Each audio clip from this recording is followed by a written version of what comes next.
Welcome back, everybody, to episode 154 of the Lookout Podcast. I'm, of course, Meals.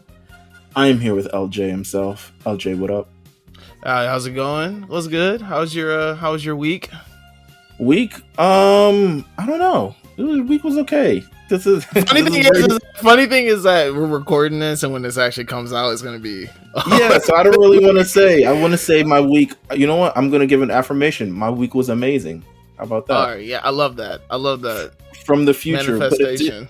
But it did give me very much so flashbacks to another podcast that I do, which is amazing because we have my other co-host from my other podcast on the line.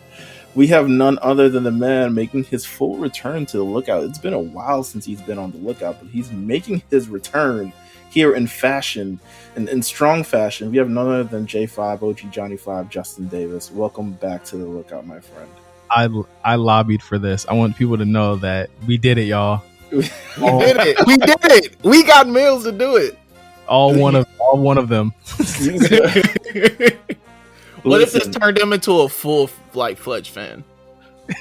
You know what? Mills posting gunplay? I don't think it. You know what? I don't think it'll happen because, quite honestly, watch this series. None of the different Gundams had any significant impact on me at all. I was like, "Oh, that's cool." Oh, the Caliburn is fire. The Caliburn is fire. Yes. And then the way they unveiled it was very fire too. It's like, "Oh, you've been using this Gundam, but what about this one that we pulled out from our ass?" I can't wait to talk about this. Because it follows just such a, and Jamal knows this follows just a Gundam trend with the main Gundams and the storyline getting 2 and 3 iterations, and of course follows here in Witch From Mercury. Yeah, definitely. You know, this Gundam series, I feel like this was a good entry level Gundam series, Mills, for you. Okay. Oh, I don't know about that. Don't think so? I think and no, I'm gonna let you go ahead. I mean, can we get? I guess we'll get to it. When we talk about it. We'll get to it. I really don't think at the end of this, when as we come out of it, I really don't think this is as dense as Gundam series go. I think just in terms of the political machinations of what's happening, there are literal times where I had to go back and be like, okay, what the fuck did I miss here? That's what, bro. So then, all right, we'll get into it. Nonetheless. I do want to welcome you back, Justin, because I'm looking back at when the last time you were on this podcast. I believe it was 3 years ago. For what? What was I talking about? You were talking about My Hero Academia with us. Okay. But I remember the last time you were talking about Demon Slayer. That's like the one that stuck in my head of like you watching Demon Slayer, I think maybe for the first time, and talking about it with us. But I have great news for you, Justin, while we're here. I don't know if I'm breaking this news to you now or anything, but we got great news that comes out, of course, on Sundays. Of course, by the time you hear this, it'll be a week old. But Attack on Titans season 4 final series season part 1, man. The dub is finally coming. When? September 10th. I guess 9th. September 10th. See, so has to wait a month. Right before. You might be in Japan. I don't know if you're going to be in Japan or not. I'll be in Japan on the 14th. I'll be in Japan on the 14th. So I mean, cool. It's airing on Toonami first. So what? I have it on DVR, so that's fine. Yeah. So I'm pretty sure the reason why we've been waiting on this and the reason why it just doesn't come to Crunchyroll is because there's some agreement in line where Toonami needs to air the episode first. Right. Before it airs anywhere else, for the dub at least. So we have that coming, and I'm sure within like a month after that, maybe a couple more weeks after that, we'll get the final part 2 in sub, which means you go ahead. You guys, the part 2 isn't out yet though, right? I just saw the trailer for that. Yeah, the part 2 isn't out for like for sublimations for the sub the sub genre. No, the sub genre is crazy. No, I believe it comes out in I want to say October, November. I want to say that period. So can we hurry up and just wrap it up? Golly, I can't wait to wrap it up. Should have been in. I can't wait to wrap it up so I could watch it all again. That's really what I've been waiting for. Big same. That's how I'm feeling. Like it's that and Better Call Saul. I gotta watch again, but I'm really excited about it. I know you guys have conflicted, or I mean, I guess like kind of your opinions are kind of stamped at this point. But I mean, I don't know if people knew this, because I haven't been here in 3 years. But I really love Attack on Titan. Like, I think it's actually really great. I've been waiting to start the new season of Demon Slayer right now. I keep saying I gotta start it, but I haven't started yet. I've been giving him. I also gave him the recommendation for Hell's Paradise as well. To start Hell's Paradise that. is a good one. Yes, Since definitely. Since the dub came out, I would also, considering there's a little bit of a layoff in between, Jujutsu Kaisen season 2, the first 5 episodes, since it's a whole arc. Trust me, it's good. I guarantee you, it's good. Is it? You know, I feel as though JJK is just, I don't know if it's my bag, other than like the fights. I don't know if all the in between stuff is my bag. That's my only thing with that series. So do you like you do like My Hero, right? I like My Hero, but here's the thing. I thought you're in that like middle ground with it. Like, it ain't bad, but it still ain't your full cup of tea. It's like a 7-8 to me. It's not like a 9-10. Right. I've clearly fallen off from it. I don't know what's going on. I'm still on the Lemillion arc, which Mills you recommended to me a couple months ago, I think. And I got through that, and I was like, okay, that was pretty cool. The way that I look at My Heroes is the way I look at like X-Men, but without like the actual like political kind of socio-economic, you know what I'm saying, like that type of comic. I like the idea of there being like superpowered things. You know what I mean? I like that idea a lot, but I think that with My Hero, I didn't know it was such a polarizing ass series, or niggas just hate it. And I think I looked at a tweet of yours the other day, Meals. There was that really popular girl who loves JoJo. I actually follow her on TikTok. Goddess, yeah. She said, they were like, what's the most overrated anime? And she says, oh, it's My Hero. And I looked at it and I was like, well, what you named really a reason why it's overrated? It's just the reason why you don't like it. Like, I can't say it's overrated, because no one can actually name to me how this show is overrated or over whatever, because everyone I talk to seems to hate it. So I gotta how it's overrated if everybody hates it? That's what I'm saying. But you know, everyone is. I think it's because it's so popular. Nonetheless, people who generally it's like one of something. those. It's one of those things. I mean, I think the same thing happened with Naruto, where it's just like it becomes, like you said, it becomes so popular. It obviously people want to hate it now because My Hero started as this like niche thing, right? And the subject matter isn't as heavy as other anime, as its contemporaries. Like, I would say actually JJK, but I still would recommend the first 5 episodes as its own arc thing. And actually, the Shibuya incident is pretty good as well. So this entire season 2 of JJK is going to be really good. But I recommend those first 5 episodes. They really put their ass into it. It's very Chainsaw Man-esque and kind of like how it's delivered now. It's also, I think what you would like about this arc, that it's less about explaining like the sorcerer powers, and it's more of it's more of, it feels more of like an adventure. Like, there's some explanation of like why some things are, but they're very kind of easy to grasp and easy to handle, and then just a whole bunch of other shit pops off. You're like, okay.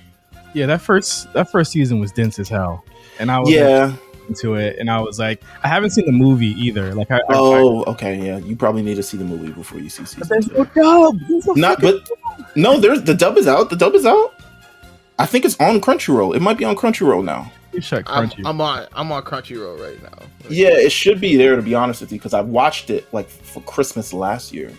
So it should be there, but I don't want to say you need to see it, but it adds context to what you're watching from season 2. If you watch the dub's on there. Okay, yeah, because I'm part of the dub culture. You know what I mean? So big dub play. Fuck Wiz Khalifa. Yes. Sorry.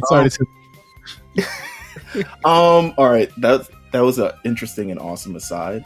Nonetheless, we're here to talk about my first foray. I'm kind of like, I wouldn't say proud, but I'm definitely like, this podcast gets me places where I would never go myself. And I will say Mobile Suit Gundam was something that I've always seen since I was a kid. Always saw it on Toonami. It looked very when I see things with bright colors as a kid, I was more interested in that than the kind of like very not that of Mobile Suit Gundam. So I never really watched it. No one really had interesting voices. No one really had kind of thing. So anytime it would come on Toonami, I would actually skip it or not even watch it. So this being my first Mobile Suit Gundam series that I've ever watched is quite, it's I and something. But I do like this series in a I sense. can't I can't believe you never watched Gundam Wing, because that was everyone's foray into Yeah, the I feel that was the entry point to everyone for yeah, Mobile like Suit.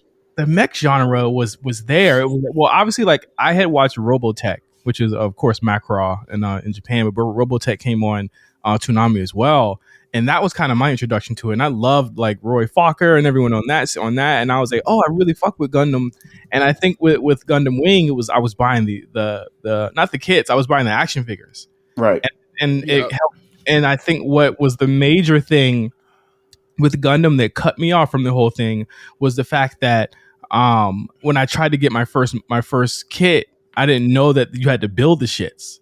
So when I bought one in the anime store, and I was like I was like kind of my early teens, I was just like, how the fuck am I? Because they don't come with anything, they don't come with the parts or anything. So it's like, how am I going to convince my mom, who already won't even let me touch anything in a grocery store, buy me to buy me a nipper, and you know what I'm saying, all the things that you Yeah. need to create a model kit. So like that, like my love for Gundam Wing, and that was like my gateway, but it stopped right there when I couldn't actually build the kits, because that's how you kind of form your love for the series. Was there any influence? Did one influence the other of the Power Rangers genre and Gundam? Because that's really like where, I mean, one is way more serious and way more political and heavy than the other. But I'm thinking more of the like you said, the mech genre of things. Because I had all the Power Rangers toys as a kid, and I had like some Transformers toys too. But I never really got into, which is, I mean, Gundams are different than that. But it's kind of like a cousin or a sister or something along those lines. Like, I Well, think, I think the original Gundam series comes out in '79. yeah, So I mean, I don't and so you're what saying it predates it and probably influenced how these Sen- kind of like split and I off. don't Sentai series is really what kicks off what you see with Power Rangers. Gundam really kicks off with being influenced by Star Wars more than anything. yeah, because And Okay. the even the creator of it has talked about how Star Wars was a big, the whole space opera thing, and even when you look at the mobile suits weapons, they got the laser sword, and they have the blasters. Like it's very much taken from um yeah, it's very much like stole a lot from, I won't even say steal, but inspired a lot by Star Wars and the whole themes, even with the political stuff that happens within it. yeah, and again, like Yoshiyuki Tomino, who was the animator and the original creator of Gundam, he's always loved the, again, like Jamal said, the political machinations of what goes on, but also the effects of what war does on people. And I remember reading something really really cool about Gundam, and really like Akira kind of connects to this too, which came out way after it. But Japan has a very very kind of um complicated history, and a lot of remorse for how the role that they played in World War II. You know what I mean? And Right. the people that came after it, the generation that came after it, looked at the people before it and was like, "What the fuck was wrong with y'all?" You know what I mean? This is the effects of what you guys did to us, or what you guys did to our culture after that. Whereas war and war movies, war animes become kind of the culture du jour over there, where it's like, oh, we're going to talk about how it affects us because this is what you guys did to us. No, Yeah. absolutely. And it looks like, if I mean, between that, you parse through a lot of the war animes. Like I see similar tones in this series from Attack on Titan and this one, just I was based just on, about to bring that up. I was literally just yeah, about to bring up that same concept. just based on like, yo, that should happen in the past. Y'all gotta let that go. We're kids. We don't got nothing to do with any of the stuff that you guys went through before. And that, yeah, it carries it's definitely a big motif that carries through this series, through a lot of other anime series. Um one note that I had before we actually start getting into actually talking about Witch from Mercury, I remember I texted Justin. I said, "Hey, finish with it." Um, I said, he was like, "Yeah, it's way less depressing than most Gundam endings." And I said, "All those kids dying was less depressing." Oh And no! Listen, I'm telling you, this in terms of endings, um, I wouldn't even put this near top 5 in terms of endings and in like sadness Yeah, that Gundam can go. I mean, you've got. I mean, everyone is irreparably changed after Yes. these. But I mean, in terms of this, I mean, it's like you're able to get, and I'm glad that they gave these characters, you know, the ending that they deserved, or that we felt as though that they deserved. Whereas you actually get them disconnecting from it and being like, you know what, we're going to break the chains of kind of the cycle that we've been kind of going on and doing our own thing. And I think that's one of the major themes of the series is that a lot of the times these kids or, you know, these young adults don't get to break that cycle. And you have people like even the original antagonist of Gundam, him and Char Aznavour, Amuro Ray and Char Aznavour, they have a war that spans over 3 series and decades in Gundam, and then they end up both, I mean, spoilers for anyone that doesn't know, they end up both dying. Basically, you know what I mean? They have nothing but war. So like in Witch from Mercury, it's kind of cool that they're able to break away from that. Yeah, and I think that's I mean, and two, like you said, in Gundam, and you watch other series, most of the time the theme is and why a lot of the endings are so sad is they show like there really is no winners in war. Like no matter what side you're on, no matter what you believe, like these two guys fought for what they believe so much, but in the end they both died. You know, and so it's for this ending, Witch of Mercury, it's nice to see kind of this lighthearted ending where you're like, okay, maybe there are some winners in this entire series. I say when I start this series, and we'll kind of start with the first core now.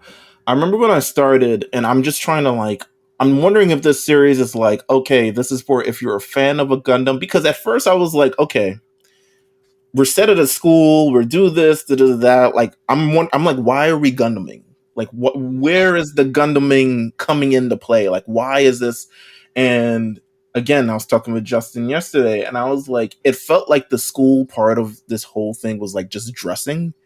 Um, because I felt like it really could have taken place anywhere. Like I said, it could have been a mechanic shop, it could have been a police academy, it could have been anywhere, like the entire school thing. So a lot of it and part of it for me was trying to understand, like, okay, where does the school shit fit in to the Witch from Mercury in terms of like how the companies and political and like all this other stuff and like how it progresses. The prologue kind of ties into that. I don't know if you got a chance to check that out. The prologue, the prologue.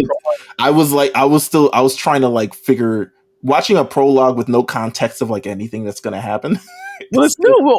Well, that's cool because it's new, and Right. and the thing is that with Gundam, you don't have to know. I mean, other than like Gundam Seed, which is like the longest running Gundam series. I don't know if you guys saw there's a new Gundam Seed movie coming out in like a couple. I did see that. Like it's been going on since like 2009 or something like that. Like it's been going on forever. But I think that with the school part of it, Mills, to your point, like yes, it is kind of, it could have been anywhere, but you wouldn't get that aspect of Suletta being other. The whole series, she is basically an other. She doesn't feel like she belongs. So what better put her in than in a school where everybody knows each other, or everyone they've come, you know, you see in the school, they come from these big families, they come from these amazing companies, and they're going to do all these things, and Suletta's just herself, you know what I mean? And I think that a lot of the episodes in the first season are really about her trying to fit in and find herself, but also being just, again, the Gundam protagonists are always extremely good at Gundaming, but her also being extremely good and extremely an extremely formidable and versatile pilot. And then, you know, that kind of gets, you know, in the second season, which we'll get to, it kind of gets pulled under the rug when you find out why she is. But that's the story here.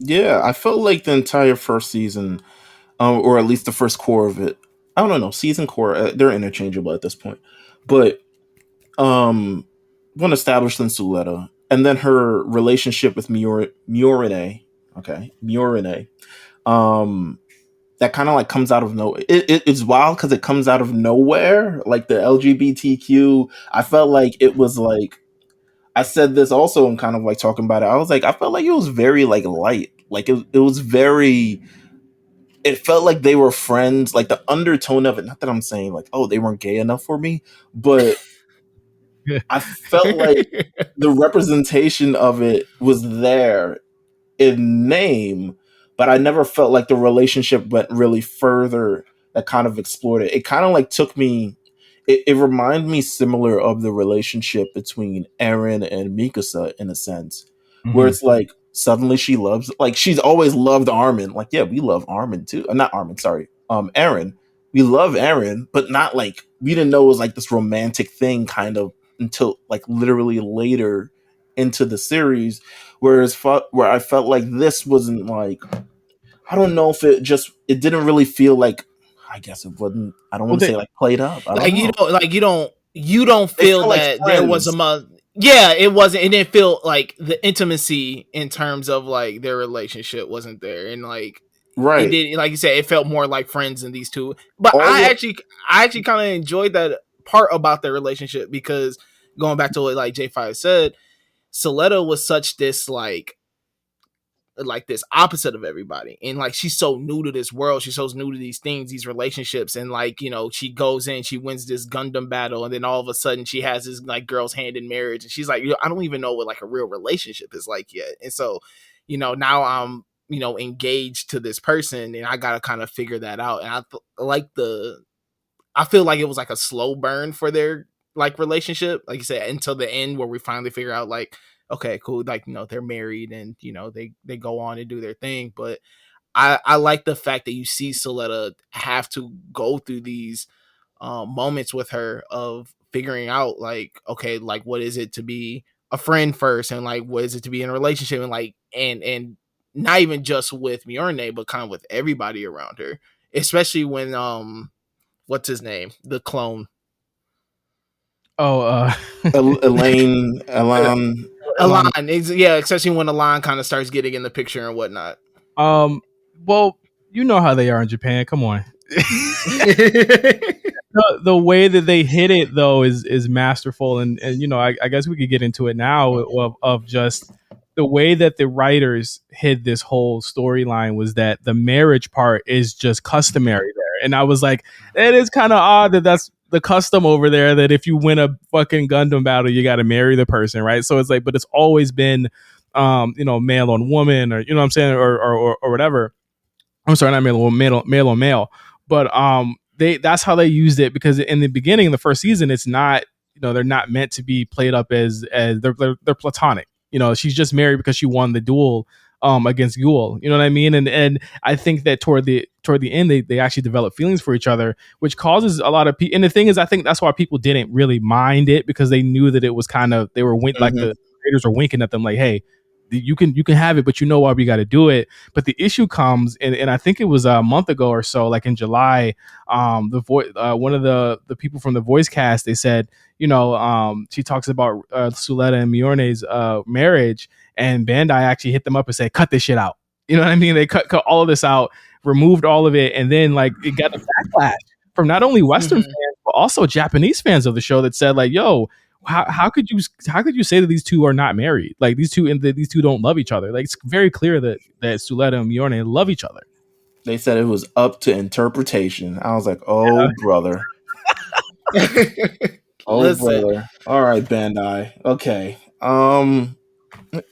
But so I mean, kind of like going through season one, I mean, Gundams are outlawed. That's kind of like the general premise of this, that Gundams are kind of outlawed due to this Vandus Institute event that happened. That you see in the prologue for everything. They've been outlawed, but then she shows up, she's in a Gundam. I was like, hey, ain't that a Gundam? And she's like, nah, that's not a Gundam at all. this this is is family. yeah, this is family. This is my, you know, this is Ariel. And it's like, what? This is a Gundam. What are you talking about? Has multiple duels against, I guess, Cool. Yeah. Cool.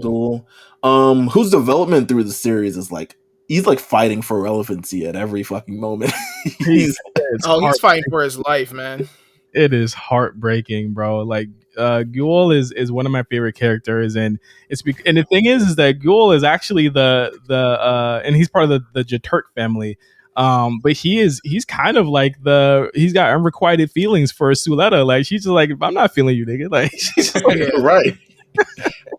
And I feel like, I mean, beyond being obviously beaten the first two times, he tries to, the first battle, I believe he lets like AI, work his Gundam for him, and then eventually like he's like, nah, I'm gonna do it myself, and then gets washed. And then they expel it from the record. He challenges to a duel again, gets washed one more time. This is essentially banned from dueling by his dad. It was like, listen, you're not Oh, his embarrassing. dad smacks him so hard. Yo, my favorite thing is like, smacks the shit out of him. my favorite anime thing is like pointing out when Chris Sabat is in the series. I was like, that's Chris Sabat. I mean, but he goes through quite a metamorphosis through this series. But the first season is like, he's down bad. Like, you don't got no Gundams, he ain't got no women, he ain't got nothing going right for him at this time. He runs away. Bob. Yeah, becomes Bob. Wild whack name. Like, come on, man. I'm like, bro, you could go from anywhere from Guel Jaturk, bro. He was like, nah, you're making it too hot. The mother who is like, the Prospera, she is like, it reminds me of experience of when I play a Pokemon game and I'm like, oh, that guy is the villain.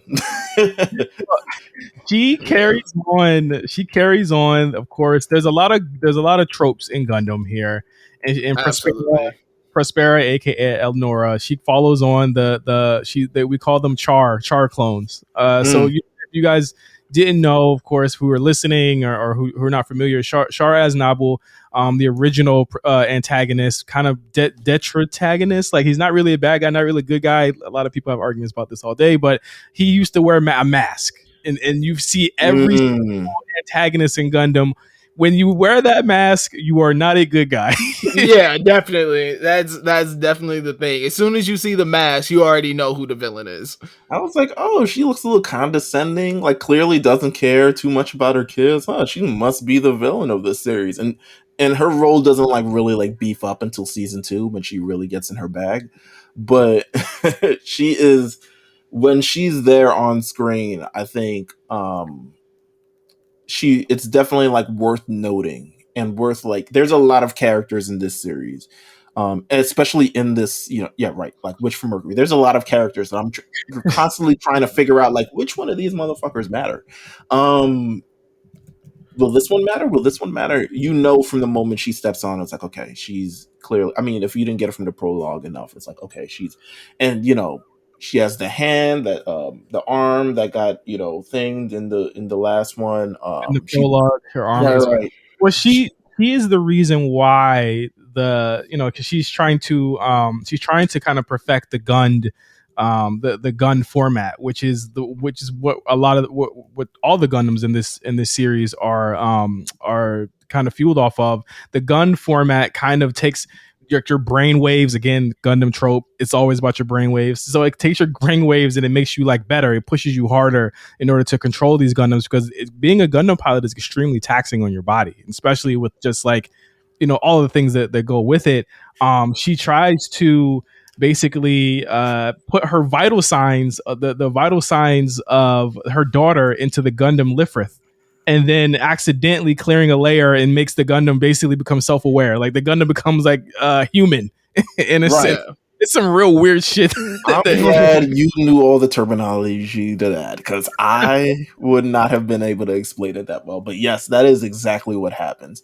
And she's doing it from the standpoint of her argument is that she's trying to bring back her daughter, Eric, back, and then also avenge her family who was killed by the Delring thing. So now she's kind of like using her daughter to get with her to get with the Del Ring's daughter so she can sabotage them, but they're Yeah. just kids in love, and Yeah. they don't want to have to deal with their parents' struggle and strife and shit like that. Like, One thing I really like about Prospera though is that I feel that every time that she is in a scene, like she's on screen, whatever, like she leaves some type of impact. It may not be a big, especially in that first quarter of the season. Anytime she's interacting with a character or something, like she leaves some type of impact, and I think like that's what I enjoy so much about her character throughout this series. Like when her conversations with Suletta, and like even the big moment of like the argument between Suletta and Mjolnir, where Mjolnir's like, if your mom told you to go kill some people with air, like would you do it, or like would you, and Suletta's kind of under the spell of her mom. She's like, if my mom says to do it, then I have to do it. It's just that lasting impact of when she's on screen, and like even when she's off, it's like she got, she's always like stirring the pot somehow. Yeah, and again, like I love the fact that she is able to in so many ways kind of influence everything from the shadows. You know what I mean? She companies on each other, and I think like she's the rare Gundam antagonist where like they're usually kind of mustache twirling bad guys in a lot of them. Or they're like a shadow government that like you never really that's the big one, the shadow government, the guy that's like behind the scenes of everything that's controlling, but she's not really. I don't think she's wrong in wanting that revenge, but she's wrong in the way that she's trying to go about doing it. I think it's just the wrong way to do it. And especially just the way that she kind of formulates a plan against Suletta and kind of ices her out when she gets it. Like I thought that was the most heartbreaking part of the second season. Yeah, no, for sure. Explain this like political battle through like companies and and because like to me, not necessarily that it wasn't needed, because it becomes, but then like it's weird what this show is trying to like become, because they're like incubator kids who trying to run their own company, but then there's also like the strife between Earthians and Spatians, and then there's also like they are in school, and then it's also like, but there's a parent's background. It feels like at certain points, because when you said that this show was so dense, I was like, yeah, because I'm watching this and I don't know if like, I mean, it deserves a second binge once you kind of get the idea of like how everything is kind of going on, because I think then characters feel a lot more significant and like moments feel a lot more significant. But I just know watching through the first run through, all this kind of like the continued, like, I don't want to say subtext, but like all these other things kind of like going on simultaneously makes for I'm trying to figure out like, is this actually majorly important to this? Yeah, in a lot of ways it is. I think that it's making these companies out to be really heartless and unfeeling, and I think you see that throughout the whole show. But the idea of what they do is that, like, here's the thing, like,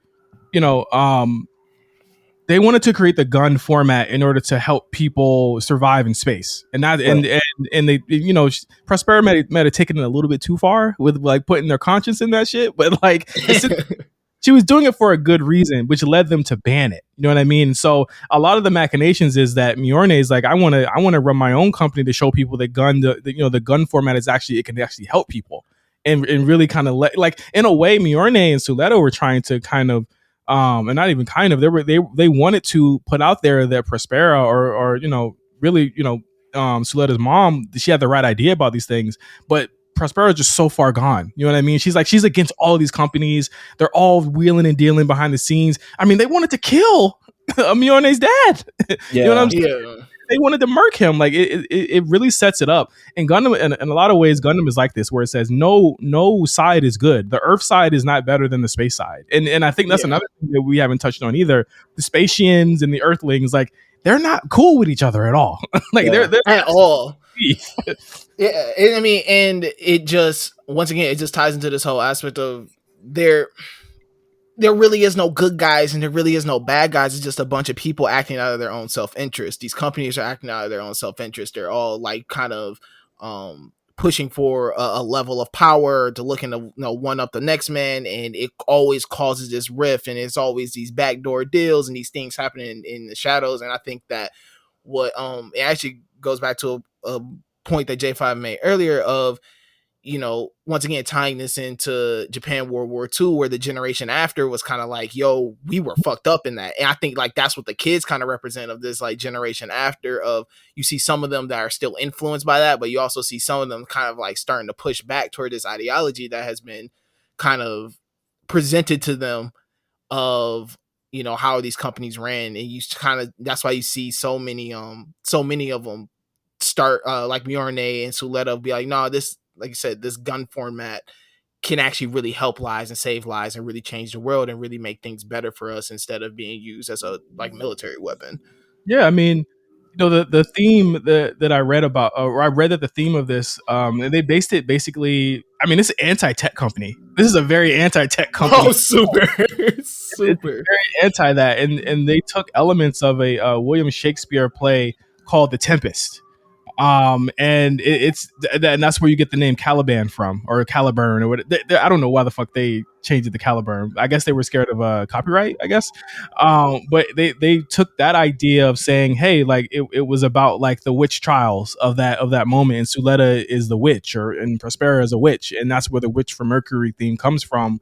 Of these powerful men, imposing their will and these women that are trying to fight it. And I think that is, to me, the most brilliant part about it. I think it's a theme that Gundam doesn't have too often, because it's always kind of a male protagonist here, and it's always from that perspective. So, like, I think that it's really cool that they took that witch theme and fuck, the Caliburn has a fucking broom.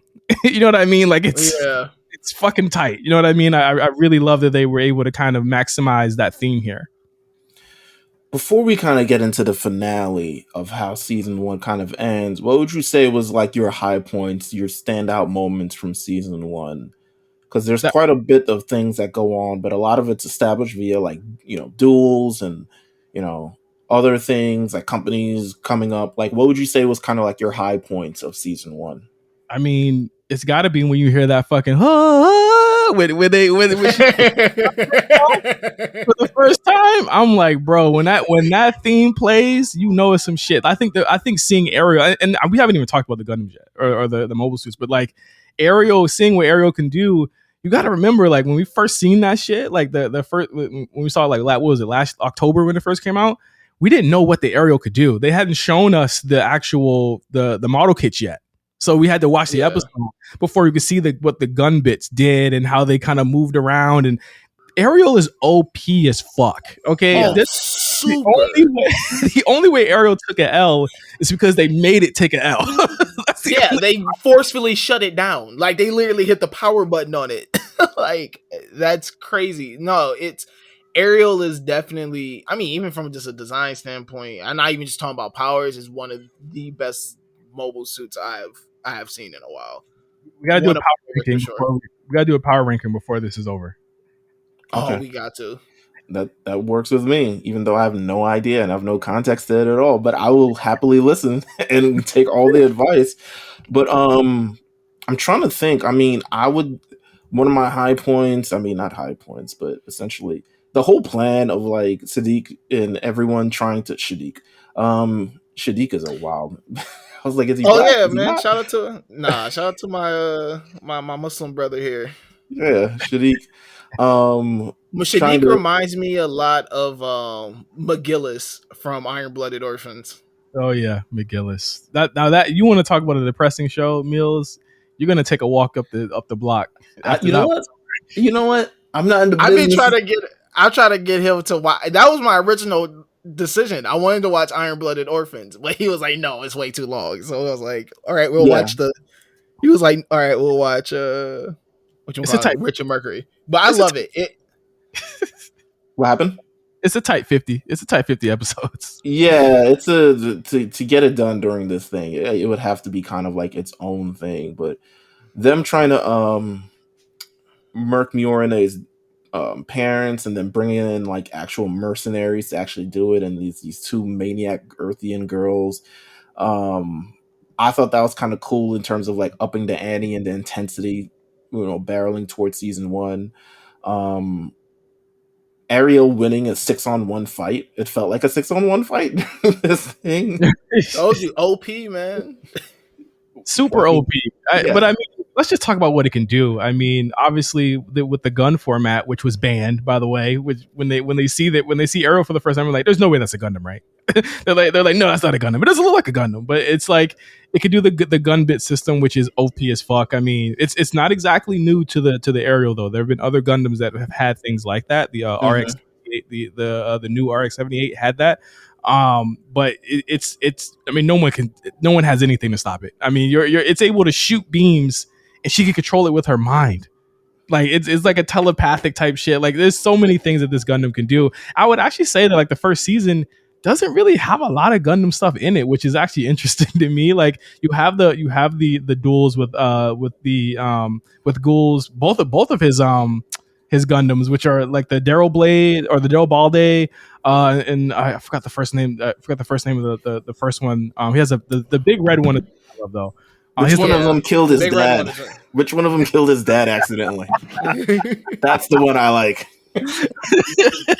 His dad was like, "No, you won't get out of here," and he's like, "I gotta defend myself." I'm like, "Bro, it's your dad. What's going on here?" Bro, that fucked him up forever. But I mean, but again, like I think that what really got to me was like when they pulled up smacking women in the episode. I was like, what the like this is big. Like, because again, they treat these two girls, Suletta and Mjolnir, like they're really nothing. You know what I mean? Like they're not worth much. And I think the coolest thing is that Suletta and Mjolnir together make a way. She makes her own company. Suletta's the top pilot at the school, and they're like, "Yo, we're gonna take all this shit back until obviously." After I think that the episode Witches from Earth, when the homies pop up with the Jaturk suits, and they start bombing niggas. Hey, listen, and then that leads to the finale, which is like one of the most unsettling moments of the show. Man, I think I tweeted it, but episode 12 got to be one of my favorite episodes of anime this entire year. It's pretty good. Like, it's good. It's good. I mean, everything falls together. The Dawn of Fold comes out. They attack Plant Quetta. They start killing. This is where this show starts to get different, and I could see, like, especially for you, Mills, where like it's a big dissonance between the happy go. It was like Saved by the Bell with robots. You know what I mean? And a little bit of political things, and then it's like, oh wait, no, this is Gundam. Did y'all forget? Like, are you? Yeah, for sure. Yeah, like it hits the gas so crazy, and it just shifts gears in a way where you're like, oh shit. No, it just rises so quickly. And episode 12 is like that peak of that is amazing. Yeah, I mean, when Guel kills Vim, and he's like, he finds out like way later, it's like, oh fuck, oh that was, oh my bad. Him throwing up. He's wild. He's going through it. Throwing up in the suit. Oh my gosh. We all see the aerial rebuild. Of course, the aerial gets kind of fucked up. I think 2 episodes before that, we see the aerial. I'm gonna be honest, not a big fan of the rebuild. I didn't really like the aerial rebuild. It's kind of ugly to me. Yeah, it's definitely not. I don't think it's as good as it was in the beginning. Also, a sneaky, really good moment during this is the whole Nika arc. Her whole little story. The double crosser, yeah. Who's man? When she hit the light Morse code, I was like, oh, she knows something. Oh god, I was like, what the hell is going on here? And then he had the little. She was tapped in. She was like, oh, I know them for sure. No, Weenie Martin. Yeah, Martin was not having it, bro. Martin was not fucking having it. Martin saw her do that shit. Was like, no, you're a fucking turncoat, bro. Get the fuck out of here.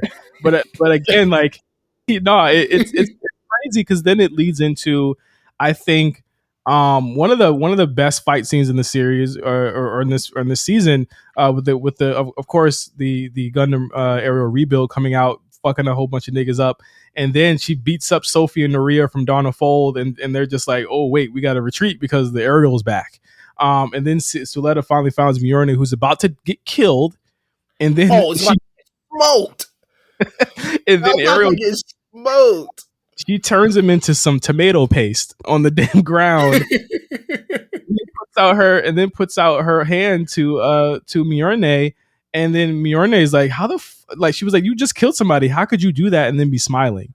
And this scene, Jamal, like, legitimately is the most controversial scene from the series, which is kind of crazy considering what it is. But a lot of parents in Japan were like, what the fuck? Like, they were trying to get it back. I didn't know that. I mean, but understandably, this is, once again, this episode right here. Like you said, it was a reminder of, always remember you're watching a Mobile Suit show. Like, this loving, happy-go-lucky feeling that we have and gave you in the beginning. This is not here to last. This is not here to be the general theme throughout this entire story. Like, we are still a Gundam show, and these are, we are dealing with these, once again, these feelings and these conflicts that we will take to the next level. And I think that moment right there, when Mjolnir sees Suletta after killing her, and Suletta just has a smile on her face, and Mjolnir is thrown off because she's like, how? A great shift in this entire story, and it sets the tone of, once again, Mjolnir looking at Suletta and being like, yo, like, what are you? Like, who are you? Yeah, and it leads into, like, again, like the curse. They always say, I don't know, I actually watched the fucking sub for this because I couldn't wait for the dub. I think the dub is actually still going right now. No, the dub is done, man. Dub is done. They did it. Oh, did the dub catch up when the new season started? The dub, yeah, the dub's been done since. Yeah, it finished. The dub was, I guess, it probably did, but it's completely done. I watched the entire thing dubbed. Okay. I see it now. The dub ended on the 24th of July. Okay, I see it. Yeah. So, but just, first of all, this is why Steve Harvey has his 90-day rule. you know what the fuck you're getting into. Crazy maniac, psycho killing, mom loving chicks. But season 2 it explores much of the frayed relationship between Mjolnir and Suletta. Mm-hmm. You go through a couple episodes before you really see them actually confront each other about this kind of moment, and they have that moment in the tomato garden where she's like, again, like Jamal said earlier, it's like, if your mom told you to do something, would you do it? And she's like, yeah, she's the reason why I'm here. Like, I wouldn't be able to do any of this cool shit if she wasn't here. Think I could blow people up in a big robot without my mom? Like, come on, relax. And Mjolnir presses Prospera, and that's where Prospera's like, she gets in her bag. She's like, oh nah. Oh my gosh, this moment right here. Another just highlight of this entire season. This moment between Mjolnir and Prospera it was chef kiss. It was masterclass. She gives up the gang and says, and again, it leads to the most heartbreaking portion of the whole series to me, where Mjolnir says, well, basically, it's essentially, she finds out that Prospera has been kind of using Suletta to enact her own plan, and that they've all fallen for it. And Mjolnir, out of love for Suletta, really says that if Suletta won't listen to me and she'll always listen to you, I'll make it so she won't have to listen to anybody, and I'll give her own choice in life, and basically betrays her. It's like a 1-2 punch for Suletta, because at the previous episode, Eric comes involved and says, like, we don't need you anymore. We've reached the perfect level where we can kind of operate without someone actually being there.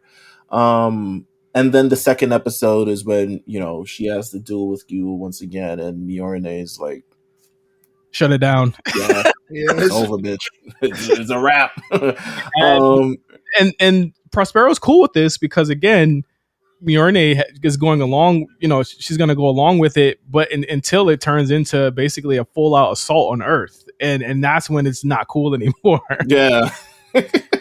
Nuts. Terroristic views. Oh, yeah. Prospera wilds out as soon as it gets to Earth. Yeah, season 2 is when she's in her bag. Like, season 2 is when she's fully, she carried a gun, threatening to shoot people. Like, she's enacting her plan of Quiet Zero.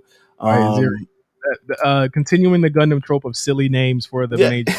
main fortress. I was just like, all right, bet. Quiet Zero. Sure. They call it Quieta Zero. That's what they say and the whole fucking time. I'm like, okay, I get it. They say it about 65 times an episode. Hey man, you gonna know that plan. I tell you that right now. Homegirl, the Dawn from Fold girl who completely like gets murked trying to operate a Gundam and she can't handle it and her body's just going fucking completely crazy. Like you really seeing like the I guess between that Elon's moment where he tries to hop into Ariel and he's just like my brain. Oh yeah, Elon got that way too much dip on his chip. Because again, like it goes back into like that the curse theme of it. It's like no one can handle the curse of the Gundam except for the witches. You know is this a theme? Like, is this the only time? Like, this is the only series that kind of happened in Gundam. Like, only certain people can operate the Gundam. No, it happens. It happens in many of 90% of them. That's kind of the theme of that. There is the Gundam only responds to one pilot usually. Yeah, and I mean, in Gundam Wing, not so much because the boys in that series they trade Gundams like they're fucking Pokemon cards. Like there's like Hero, the main character of Gundam Wing, pilots the enemy's Gundam at one point. He pilots the Epion at one point. Like it's just about the acuity of the actual pilot. But they introduced something called new types in the Gundam series, and new types are basically like they're space psychics essentially, where it's like they can handle and kind of push the Gundam to where they need to be. Chara Nabu and Amuro Ray were like the first new types in the series, and it carries on. I mean, I think that I mean, in Gundam 00, they have something similar when they're able to go, basically Super Saiyan. Yeah. I was just gonna bring up Gundam 00. Yeah, like and especially Iron Blood Orphans, that's the same thing. It's like it pushes your brain to a certain limit. I think here, I like the way that it's handled here because it's not really like they're new types. It's that Suletta isn't really like a human. You know what I mean? She is literally. I mean, she's damn near a fucking. Yeah. The twist is that she's not. She's a fucking clone. Yeah, she's a clone, and that Prospero's been cloning Eric. And the Suletta was essentially, and then you understand like the school plot there. She was sent to be a Splinter Cell to basically kind of take out the companies from the inside with Ariel, and to let them know that Prospero was on her fucking way. And that's why the first Elon was like, I feel like there's something about you that I feel. There's something about you that I'm feeling. There's something between us that is very similar. We got something in common. We're to Bobby and Whitney. Something going on, even the Elon thing where when you figure out he was a clone, that was so many clones. Yeah, so many clones. Yeah, the whole introduction of that, the whole cloning process thing was it was a little shaky, but I understood it as it played out. No, it's cool because when you think of it as another anti-tech, like this is a very anti-tech company show. I feel like they don't like Elon Musk for sure. Like they not fuck with Elon, but I did like that, or I want to know how you guys feel about Suletta's arc in this season. Where I mean, for largely a lot of the season, y'all, she's not in a Gundam for most of it, but and a lot of it is because she finds out that she's a clone and that her mom doesn't need her. Her sister doesn't need her, and she feels as though, even though it's not true, Mjolnir doesn't need her, and she's just basically kind of lost. She's like, what they say? She slept for like 2 weeks. Like she doesn't even show her face. She was skipping class and everything. Yeah, she didn't have a purpose. Kind of like everything that she knew and everything that she believed, especially when she came in, kind of like fell apart from right there. And it was interesting of how eventually she was able to. I forgot who helped her. Someone talked to her. To kind of help pull her back together again. Oh, it was Choo Choo. It was Choo. Yeah, what's her name? Yeah. So to kind of like Shachari Pond Lunch. Yeah, one of my favorite characters in the show, and I mean it's just bringing her up now. Pilot's one of my favorite kind of grunt Gundams in the series too. She's so cool. I mean, before we kind of wrap this up, like, what are everyone's favorite characters? Mobile Suits, kind of like in this season, because it gets to the big finale. Quiet Zero is enacted. this big space battle. Eventually, power of friendship, power of everything overcomes it all. Well, And it's the power of the fucking the brain waves yeah, because I mean we got to get to the Calibarn. I mean the Calibarn is something that they had been keeping under wraps. It's the first Gundam, I think, like the first Protag Gundam that is completely all white. Like the complete, like even the model kit of it is completely all white with like the permit, like the little permit thing, like the rainbow kit. It looks fucking beautiful. I haven't actually bought it yet because I'm gonna get it in Japan. I just want it got the Batista white turtleneck on. Yeah, like it's the cleanest looking shit, but also has its own broomstick. And again, I mean, I don't think there's any any battle that the Protag Gundam loses this season. This is no different. It fucks everything up, takes over Quiet Zero, and basically stops the kind of. Here's my thing with the ending of Witch from Mercury. I liked it up to the point where they said, "You know what, magic."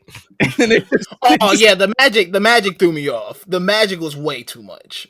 Like it felt like it was going to be the first Gundam that actually kind of did things somewhat grounded. And then when season 2 started, it's like, okay, we're going to give you the political stuff, and then it's going to be magic again. And I thought that they had an opportunity. And again, Mills, like they do this every single time. I think Iron Blooded Orphans doesn't do it. Gundam Seed for sure does them. Like, oh, Gundam Magic. Like they for sure do that shit. But I think that again, like when they introduce that, I think that it becomes very much like a routine kind of, I don't want to say My Hero or something like that, but it's like a easy way out for them to do that shit. And I think that I think it could have ended a lot better. I was not a fan of the ending of the series. It kind of remind me again. I don't know. It's a Pokemon thing. It's like the end of Pokemon, where it's like, all right, you beat me. I'll give up everything that I was fucking doing before. You won. You know what I'm saying? Yeah, for sure. Like, I think the little moment though between like when Prospera got to see like her husband again and that little moment, it was cool. Yeah, but I mean, she's never gonna be right again. You know what I mean? People felt like she should have died. That's what I read. People felt like she should have died. No, she should have. I was surprised she just survived to the end. I think they wanted it to be everyone. I think the creators felt as though everyone deserved their own happy ending.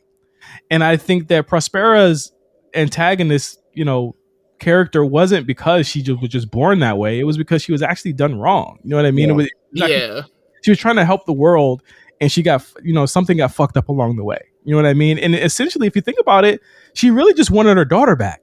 You know what I mean? She wanted Eric back because that was her biggest mistake. But the issue is that she put Suletta to the side for that. She had her daughter the whole time. You know what I mean? And that was Suletta. But she wasn't good enough for her. And I think the best revenge and like the best ending for her is to actually see Suletta be happy and have the keychain of Eric. That's what I was. I was like, that was the best ending. The bitch in the keychain. Nah, man. When Mjolnir threw the keychain back at her when she originally shut down the Gundam, I was sick. I was throwing up. Yeah. She had to play it off like that. She was like, I got it. She had to do it. You know what I'm saying? She had to sell it. She had to sell it. But again, like, Suletta, once again, Gundam protagonist undergoing physical fucking deformations after piloting the strongest Gundam. I'm like, damn, I hope that they don't make her cripple for the rest of her life after this. Oh, it happens all the time. I mean, that's one of the biggest things in Iron Blooded Orphan. Good Lord. I mean, just to kind of like wrap things, I mean, everyone gets like, the last ending is very much so a last episode. Like everyone gets their, whether they've been serving time or they become a CEO of a company. She did 3 years in the prison, man. She did 3 years. And came out to the homies. That's what I'm saying. Just like came out there waiting out for her. It was great. She had a great time. I am glad that she still took she still had punished. She got punished for that because she should have, bro. Like, hey man, Shadiq is happy. Shadiq is like, yo, y'all, free Shadiq, man. No, Shadiq is like, hey, I'm glad y'all was able to stop me. You know what I'm saying? Free Shadiq. That's my guy, man. He was moving and grooving. Hey, Nika did more time than Lil Wayne did, so she did. Yeah, she did more time than them, but again, like I felt like a lot of people were really sad that it was only 25 episodes. I think 25 is kind of I think that's gonna kind of be the norm, right, y'all? Like, I don't think. No, it definitely is the norm, and it was Yeah. 24, I think. Or yeah, Um, 24. Sorry, it was 24. But like, I'm glad that Gundam does 24 now, because when you think about it, Gundam always did 50 to 52 episodes, and I thought that that was a bit excessive. And it's hard to tell people to get into it. Like, I like for people to watch Double O. Double O to me is the best way to get into Gundam. It's not too depressing. It's just the right amount of kind of like density, but it's mhm, all 25 episodes, 26 episodes a season. It's in a movie. It's a right. lot. I think, God, but man, Setsuna is such a not a fun. I right. don't like him as a main character in Double O. Setsuna, I do not like him in Double I O. am Gundam. It I says am Gundam. I am Gundam. he gets better. Gundam is me. He gets better in season 2, but I think that the Exia, I think Mills will fuck with the Exia, because Exia was tight. the Exia Gundam Mills isn't about guns. Like, he's all about close range combat. Like, it's like the first Gundam that's all about close range combat. So he's actually like boxing fools and cutting them up and shit. It's actually pretty dope. Oh, okay. And, All and right. it's cool too because you get multiple different Gundams that got different styles, and they gotta have they have like real battle plans and battle strategies. It's not like, oh, robots pull up and blow everything up. Like, they actually got some. They got some tactics to them. There's a sniper one. There's a Gundam There's that's a like, bomb. There's a bomb heavy artillery one. and then he can strip the armor off and he becomes like nimble. Like, it's a lot of cool shit. But like, I will say this, and this is my hot take before we get out of here: Gundam Wing might be overrated. Gundam Wing is actually like not great to me. It's not like, when you Mm, watch it as an adult, it did not age well. It's just some really bad shit in there, and I think that you look at the actual Wing Gundam, it's on the cover of all the like the DVDs and all the the manga and all that shit. The Gundam Wing is destroyed like 12 episodes in and does not show back up until like toward the end of the series. Like, it gets another iteration, and that one's even weak. I feel that so I haven't watched Gundam Wing in a very long time. I You know? feel that Gundam Wing You're gonna like the music. is. That's it. I feel Gundam Wing though was definitely it was the gateway drug for a lot of people into Mobile Suit. Just because obviously Toonami running it and all that. I gotta go back and watch it. I gotta go back and watch it. Let me know how you feel, because I watched it. What was it, during COVID? And I said, yeah, this one ain't it. It ain't it. I gotta watch it again. well, I like this series. So, I was just like, oh wow, this was a pleasant surprise. Once I kind of understood what was going on, I was like, oh, this is kind of nice. This was very, very good. So you know what? Shout out to me. This is my first ever Mobile Suit Gundam series. I'm glad it was. Might get me into other ones. How about this? While we end here, as we're ending, how about talk about the best? I don't know how many Gundam gun plays you guys have. What are the best 3 gun plays that you guys currently own? Gunpla. Model, Sorry. Gundam plastic model. With my top 3, let me turn around. Let me turn around. Oh yeah, man. Listen, J5 is a monster. His collection is crazy in comparison to mine. My favorite ones that I have Char's Suit, which is a really good one. Yeah. Unicorn is always gonna be, I feel like, just. I hate building unicorns. I really hate building unicorn Gundams. My But wife they look so beautiful at the end. my wife got a high grade unicorn, and we still haven't completed it, because I was like, you would get the most complicated Gundam with all the pieces. They're segmented and the pink shit. Yeah, I'm good. I'm trying to think. Uh,